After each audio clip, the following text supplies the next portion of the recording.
días, buenas tardes, buenas noches, dependiendo de la hora que nos estén escuchando.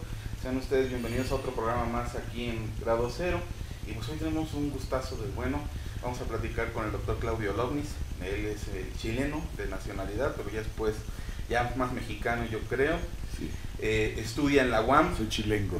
Chile. Bueno, ¿qué nos quieren ponerse de pequeños o quién sabe qué nos quieren poner, no? Estudia en la UAM. Es ahorita un experto en antropología, ha trabajado en varias universidades en el extranjero y ahorita trabaja en la Universidad de Columbia, ¿no? Yo quisiera empezar por primero platicar de su trabajo, doctor Lovnis, y luego ya meternos con este libro que, como le comentaba cuando recién lo conocí, raya para mi gusto en lo excepcional. La primera cuestión que yo le preguntaría es, usted trabajó mucho tiempo, no solamente por azares del destino que lo coloca en el mismo lugar que él, sino también porque trabaja en novelas con Frederick Katz. ¿Qué tanto lo influye usted, Frederick Katz? Bueno, yo conocí a Katz relativamente, bueno, conocí su trabajo desde luego, pero lo conocí a él relativamente grande yo ya, en una reunión en la Universidad de Texas. Yo ya estaba en Estados Unidos, yo haber tenido como, no sé, unos 32, 34 años, algo así. Y poco después, como a los 3, 4 años, él me invitó a postular a un puesto que había en la Universidad de Chicago, que postulé y que gané. Entonces fui colega, tuve la suerte increíble de ser su colega durante 10 años en la Universidad de Chicago. Trabajábamos puerta con puerta, entonces ahí nos hicimos realmente muy amigos. Friedrich fue para mí uno de mis amigos más cercanos, más queridos, y un poco una figura un poco paternal también, aunque era siempre muy respetuoso y nada dado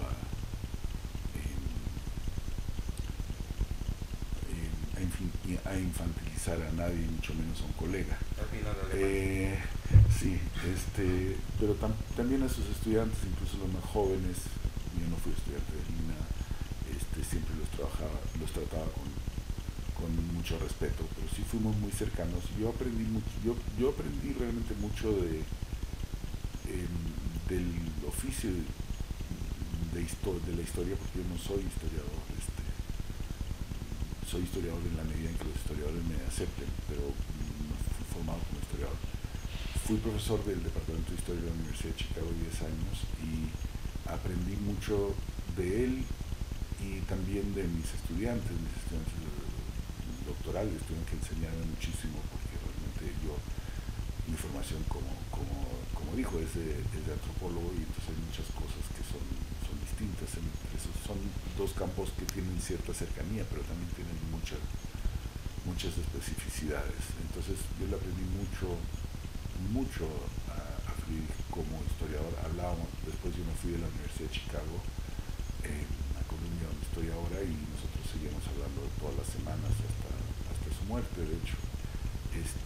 Hablábamos muchísimo de historia. Entonces teníamos puntos de vista un poco diferentes. El tipo de historia que él hacía era desde luego muy distinta de la que yo sería capaz de hacer, aún respetando las diferencias de la grandeza de él y todo. Él es una persona que hace historia social e historia internacional, y el trabajo de él era una mezcla de historia internacional e historia social. De hecho, mucho la originalidad del trabajo de él tiene que ver con esa mezcla. La mayor parte de la gente que hace historia internacional no hace historia social, y los que hacen historia social no tienen normalmente ni la más remota idea de cómo se inserta el proceso local en una madeja de relaciones internacionales. Y Friedrich pues había trabajado en los archivos diplomáticos alemanes, los franceses, los ingleses, los norteamericanos, los mexicanos. O sea, tenía un conocimiento de archivo a nivel diplomático realmente extraordinario. No creo que haya tenido nadie que se le haya acercado en ese terreno, por lo menos en la historia latinoamericana, ¿no? Entonces yo aprendí mucho de eso, pero la formación original de él también fue de antropología. Eso teníamos en común. Él estudió aquí en la ENA de joven, pero era una antropología muy arcaica para mi gusto. Ese tipo de antropología que es una cosa muchísimo, mucho muy diferente. Muy rígida. No tanto rígida, pero era una antropología, digamos, de personajes de México como por Kirchhoff o Gilberto Jiménez Moreno, que eran etnólogos chapados un poco a cómo se hacía la etnología a principios del siglo XX. Y yo soy un antropólogo social muchísimo más influenciado por, pues incluso la antropología o la sociología durkheimiana ya era mucho más teorizante de lo que era, digamos, la etnología en la que se formó Katz al principio, ¿no? Y la etnología alemana también era así, sigue siendo un poco, perdón que lo ponga así, un poquitín retrógrada, digamos, con muchas cosas buenas, porque son muchísimo más historicista, muchísimo más consciente de la historia que mucha de la antropología en la que yo me formé, que era una antropología más británica o francesa o gringa incluso, ¿no? Lo de él era la tradición de México también era una cosa un poco más alemanoide. Entonces, pero sí teníamos cierto vocabulario común por ahí. Pero sí fue una figura que me influenció muchísimo. Creo que también era muy buen escritor, y me llamaba la atención su voluntad de historiar. Él era hijo de un novelista y de un periodista. Su padre fue periodista y novelista, y entonces yo creo que él tuvo siempre cierto interés literario, y este libro, por ejemplo, de los Flores Magón, sí tiene un lado claramente literario. La siguiente pregunta que le haría la dividiría en dos partes. Una, ¿por qué usted la fascinación? Porque gran parte de su obra es sobre la Revolución Mexicana. ¿Qué es lo que hay ahí? Y esta la uno a esta otra pregunta. Últimamente en México ha habido mucho por la línea de los opinadores, no los opinólogos, una obsesión por tratar de reivindicar la figura de Porfirio Díaz y de denostar las figuras de las otras personalidades revolucionarias. Desde esta perspectiva como de antropólogo, ¿por qué usted entiende que se presenta este fenómeno? Bueno, yo creo que cada generación escribe su historia, digamos. O sea, la historia nunca, uno no se da cuenta, uno siempre piensa, bueno, alguien escribió ya un librote sobre fulanito de tal, o sobre tal proceso, la independencia, la revolución, Venustiano Carranza, la figura que sea, o el proceso que sea, y como es un trabajo con mucha investigación, uno tiende a pensar que entonces ya no hace falta volver a verlo, porque alguien ya lo vio y ya lo estudió. En parte es cierto que la investigación histórica conlleva descubrimiento, ¿no? Es decir, existe el descubrimiento histórico. Un buen historiador se mete con documentos que nadie más ha leído y puede juntar cosas que nadie antes había juntado. Entonces sí es cierto que, por ejemplo, para poner un caso de una obra canónica sobre México, que ha sido el Womack, el Zapata de John Womack, después del Zapata de John Womack, pues cualquier cosa que se vaya a escribir tiene que tomar en cuenta eso, ¿no? O si el libro de Pueblo en Vilo de Luis González, pues es un libro después del cual nadie puede escribir la historia de un pueblo mexicano igual. Entonces, sí son libros que marcan, que son hitos, pero no son nunca definitivos. O sea, siempre va a haber otra generación que va a ver el mismo proceso y a veces incluso los mismos personajes de otra manera, porque se relacionan de otra manera con el presente. La razón por la que nos interesa la historia es porque nos dice algo sobre el presente y nos dice algo sobre nuestras posibilidades a futuro. Entonces, en ese sentido, la historia está viva y es normal que hayan momentos en que se trate de recuperar a alguien que ha sido hasta ahora un villano o cosas así por el estilo, ¿no? Específicamente a su pregunta de Porfirio Díaz, yo creo que la recuperación de Porfirio Díaz sí tuvo que ver con el momento en que se le empezó a dar la espalda a el régimen que se construyó, digamos, post-revolucionario y sobre todo después de la Segunda Guerra Mundial, ¿no? En donde se creó como cierta historia oficial de la revolución, y esa historia tenía pues a Porfirio Díaz como el villano. Entonces cuando el mismo PRI incluso empieza a darle la espalda a la arquitectura del régimen, o sea, en la época de Miguel de la Madrid, en la época de Carlos Salinas de Gortari, en los años 80-90, el mismo gobierno tiene que darle como cambiar un poco de rumbo, y al cambiar de rumbo empiezan a haber intelectuales y opinadores, como usted dice, que empiezan como a recuperar a Porfirio y dicen, no, mira, no era tan malo y las revoluciones no eran tan buenas, y empiezan así. A mí me parece que un poco desafortunado, es una opinión, me parece es un poco desafortunado, digamos,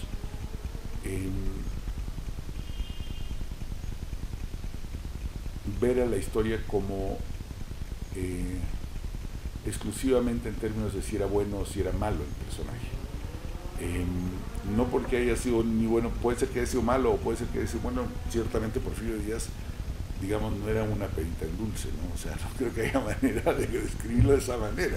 El tipo era un personaje así, pero obviamente hay cosas que uno puede recuperar del porfiriato, del régimen, o criticar o comprender. Es más interesante para mí usar el pasado para criticar el presente que para ensalzar el pasado. O sea, ahora, en este contexto, en literatura dicen que hay un género que es la novela coral, ¿no? Yo cuando leí su libro, lo que me encontré es que este libro, si bien no podemos decir que sea una novela porque es historia, es una historia coral, es decir, múltiples voces. Aquel que espera que va a hablar usted nada más sobre Ricardo Flores Magón, no, es lo que otros hablan sobre Ricardo Flores Magón. ¿Qué tan difícil fue hacer una historia coral? Pues fue muy divertido, fue muy apasionante. Cuando terminé este libro me pasó una cosa que solo me ha pasado con uno u otro libro que escribí, que fue una historia de la muerte en México, que son libros que cuando los terminé los extrañé, cosa que normalmente cuando termino algo suspiro así de una sensación de alivio tremendo. Aquí me divertí muchísimo porque era realmente muy apasionante, estaba yo descubriendo cosas constantemente, pero sí fue muy difícil de escribir. Yo sí siento que este libro, no me parece mal pensarlo como una novela, y yo me he acordado un poco de Truman Capote cuando estaba escribiendo lo que él decía que él escribía novelas de no ficción, porque realmente lo que él escribió, eso de A Sangre Fría, esa famosa, es en realidad un reportaje, es decir, es un reportaje, es un trabajo de periodismo, pero es un trabajo de periodismo construido como una novela. No es ficción, todo es verificable, igual que un trabajo periodístico. En este caso yo creo que es como una novela no ficción, pero no periodística, sino histórica. Es decir, todo lo que hay está documentado rigurosamente con notas a pie de página, donde viene cada cosa, etcétera, etcétera. Pero está construido un poco de una forma polifónica, exactamente como lo que usted dice. O sea, la forma de escribirlo me gusta mucho porque creo que es así, coral. Coral, incluso a veces lo pensé un poco en relación como con Homero, la Odisea. Tiene un lado un poco épico, de poema épico, pero al final tiene también una estructura trágica, como en una tragedia. Este libro lo publicó usted por primera vez hace como unos 2 o 3 años en Estados Unidos. Sí. Y a lo mejor voy a jugarle al complot, como diría López Obrador. ¿Por qué lo escribe primero en inglés? Es decir, y esto por esta parte va, es que a mí le digo esta cuestión del complot. ¿Qué tan fácil es publicar historia de México en México? Son quizá dos preguntas. Lo escribí primero en inglés porque en esa época estaba trabajando, ahora estoy más de la mitad del año, todos los años acá en México, pero en esa época estaba trabajando allá. Y sí sentía tal vez un poco más fluidez o más facilidad para sacarlo rápidamente o directamente allá que acá. Quizá porque estaba yo allá, no necesariamente porque sea más difícil objetivamente sacar las cosas acá que allá, no lo sé. Creo que esta clase de libros no es muy fácil sacarlos ni acá ni allá, por el problema de género que usted ha estado hablando desde que nos conocimos hace ratito. Es decir, usted está diciendo, no sé muy bien cómo describirlo, y a mí también me cuesta trabajo describirlo, ¿no? O sea, sé lo que es y sé por qué me apasionó y por qué me parece que es importante, pero no es un libro académico tradicional. Entonces, por ejemplo, yo lo saqué allá con un editor que es Zonebooks, que no es una editorial académica, aunque sí está distribuida por MIT, entonces tiene cierto, digamos, prestigio. Pero si lo hubiera querido sacar con algunos de los editores con los que he trabajado, digamos, en la Universidad de California o esto, quizá hubiera tenido que batallar mucho para ponerlo de un modo que yo no quería ponerlo, que era como un argumento para historiadores, en donde, por ejemplo, no es un libro lleno de discusiones con los historiadores, prácticamente no discuto con los historiadores, sino que cuento la historia, a partir principalmente de documentos primarios. No quiere decir que no haya yo leído la literatura secundaria, porque sí la leí, pero no tenía interés en discutir con los otros historiadores, la verdad, ni tengo mucho interés en discutir con ellos.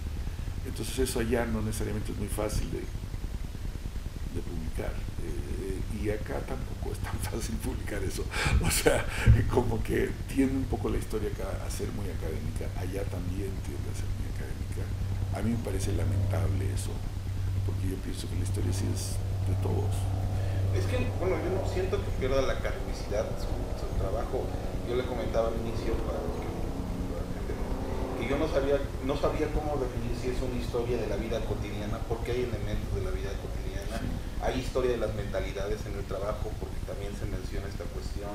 Hay una historia una historia social, una historia cultural. Si todos estos elementos se mezclan en su obra, en una amalgama que a lo mejor, queriendo o no, usted metodológicamente lo supo unir, realmente no sé cómo lo haya hecho, si pensó metodológicamente cómo lo iba a unir o no, pero se unen al final esos puntos. Sí, estoy de acuerdo. O sea, no es un libro de juventud, digamos. No es impulsivo. Entonces no es un tipo de trabajo que yo mismo hubiera podido escribir hace 20 o 30 años. Ese tipo de cosa que sí hay que saber para poder hacer eso. Tiene mucho juego con cosas, como usted dice, que implican tal vez no ser un gran experto en historia social, pero saber suficiente historia social, o saber suficiente historia política, o suficiente análisis antropológico como para poder juntar estas cosas de una manera creíble y verosímil y que funcione como lectura. Tuve además, y esto sí hay que decirlo, esta edición en español estoy realmente emocionado con la edición en español, porque tuve un privilegio, una fortuna increíble de que haya querido traducirlo Jorge Aguilar Mora, que es, bueno, realmente el español está limpio, diáfano, realmente se lee, yo creo que se lee mejor que si lo hubiera escrito yo en español. Creo que Aguilar Mora realmente es un escritor de primera en español, entonces está limpiecito. Eso es un lujo increíble, y la editorial ERA en ese sentido ha sido impecable. O sea, entonces estoy muy feliz con la edición en español. Sí creo que no, lo que usted dice respecto a qué tan fácil o difícil es publicar historia, yo creo que en México hay un apetito muy grande por la historia. La gente le interesa la historia mucho más que en Estados Unidos. En Estados Unidos la gente tiene poca conciencia histórica comparada con México, y eso no es de ahora, eso es medio de siempre, ¿no? Pero eso no significa que sea muy fácil hacer algo que sea al mismo tiempo riguroso en términos de trabajo de archivo, trabajo conceptual, y que esté abierto a un público lector que no sea netamente especialistas. Y creo que publicar eso no es fácil en México. Usted escoge la figura de Ricardo Flores Magón, una figura que, dependiendo de dónde lo veamos, si lo leemos desde México, una figura prototipo del anarquismo, sí, de los revolucionarios duros, sí. pero en Estados Unidos, que eso es algo muy curioso, a mí me gustó mucho esta parte de su trabajo. Nosotros lo único que tenemos de la revolución entendida desde los ojos de los Estados Unidos es que un día se metió Pancho Villa a Columbus y lo persiguieron y se acabó este cuento. Sí. Pero lo que usted nos deja ver es que Ricardo Flores Magón era y es una figura muy querida por el chicano. Totalmente, totalmente. De hecho, hasta hace poco estaba hablando con Rubén Martínez, un escritor chicano de Los Ángeles, que me declaró, ahí me sentí realmente muy honrado, ojalá que él represente algo, y a un chicano honorario en Los Ángeles, porque por este libro, porque los chicanos fueron los primeros en darse cuenta que algo raro pasaba con esta historia, o sea, que había un problema como del lugar desde donde la contabas, ¿no? Y por ejemplo Juan Gómez Quiñones, realmente un muy original historiador chicano, que fue como de los del movimiento chicano en los años 70, fue como el primero en poner, decir, bueno, el Ricardo Flores Magón fue como los, entre comillas, sembradores de lo chicano. Bueno, es polémico el punto, porque ellos mismos no se veían a sí mismos como los fundadores de una nueva etnia, digamos, o algo así, ¿no? Si no se veían como revolucionarios, o sea, se veían como revolucionarios allá y acá, ¿no? Y tenían 1000 lazos con revolucionarios allá. O sea, cuando se muere Ricardo Flores Magón en Leavenworth, le hacen se llevan su cuerpo primero a Los Ángeles, que es donde estaba pues toda su gente, y después traen su cuerpo acá. De hecho, el título El regreso del camarada Ricardo Flores Magón refiere también en parte al regreso de un muerto, ¿no? En Los Ángeles le hacen un funeral a Ricardo y lo meten, como lo embalsaman y lo preservan hasta que lo pueden traer a México, ¿no? Lo hacen un funeral en un cementerio en Los Ángeles, y en ese funeral cantan la Marsellesa, que era el himno de los anarquistas, y lo cantan en español, inglés, italiano, alemán, yiddish y ruso. O sea, eso da una idea, da una idea. No cada quien en su idioma, o eran anarquistas, o sea, todo era al mismo tiempo. Sobra decir que era todo al mismo tiempo. Todos estaban cantando la misma canción en esos idiomas. Entonces, la gente que estaba congregada alrededor de esta figura hablaba esos idiomas. No era un idioma ni dos. O sea, eran migrantes rusos, eran judíos que estaban viniendo de Polonia, eran italianos. Los italianos tuvieron en una época una página en italiano, en Regeneración. Apoyaron muchísimo el movimiento revolucionario mexicano de este grupo, porque había muchos anarquistas italianos y españoles también, algunos franceses. Todos, Ricardo y Enrique aprenden a hablar francés, aprenden a hablar italiano, y cierto ahí champurrado, no creo que haya sido muy buen francés, ni muy buen, pero suficiente, ¿no? Y leían en estos idiomas, porque sus compañeros ahí eran italianos, o sea, entonces es un ambiente que no estamos siempre muy conscientes en México, que es que hubo como un cosmopolitanismo, podríamos llamarlo, proletario en Estados Unidos. Ese cosmopolitanismo incluye a los mexicanos, y los chicanos, algunos de ellos han sido sensibles a ese tema.